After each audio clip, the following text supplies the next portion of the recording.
तुमच्या गोठ्यातल्या गायी आणि म्हशी ह्या रात्री 9 ते 10 वेळेत त्या माझाला सुरुवात होते। ते जनावर रात्रीपासूनच माझ्यावरती यायला सुरुवात करतं, त्याची प्रोसेस चालू होते। पहाटेपर्यंत त्या जनावराचा माज वाढत जातो, माजाची तीव्रता वाढत जाते। सकाळी 6 ते सकाळी 11 हा जो वेळ आहे हा स्टँडिंग पद्धतीचा वेळ आहे। म्हणजे काय, रात्री ओरडते, हंबरते, लघवी करते, शेपूट उडवते, चलबिचल राहते, ही त्याची लक्षणं आहेत। आणि सारखं कंबरड चोरते गाय, दुसऱ्या गायीच्या अंगावर उडी मारल्यासारखे करते। म्हशीची योनी मार्ग म्हशीचा सुजतो, म्हशीमध्ये सायलेंट माज असतो आणि गायीमध्ये स्पष्ट माज असतो।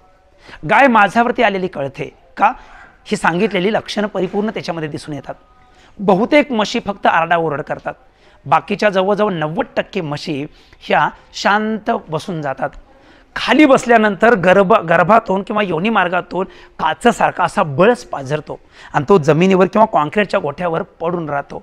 आणि खाली पडल्यानंतर त्याच्यावरती जर उठून उभारून जर शेण टाकलं तर शेणाखाली तो दबला गेला जातो आणि ते माझ्यावरती आहे किंवा नाही, इन्फेक्शन झालं किंवा नाही, हे त्या सर्वसामान्य शेतकऱ्याला कळत नाही। यासाठी संध्याकाळची आणि सकाळची वेळ हे गोठ्यामध्ये चक्कर मारायची वेळापत्रकामध्ये घेतलं पाहिजे। तुम्ही रोज चक्कर मारली पाहिजे गोठ्यामध्ये।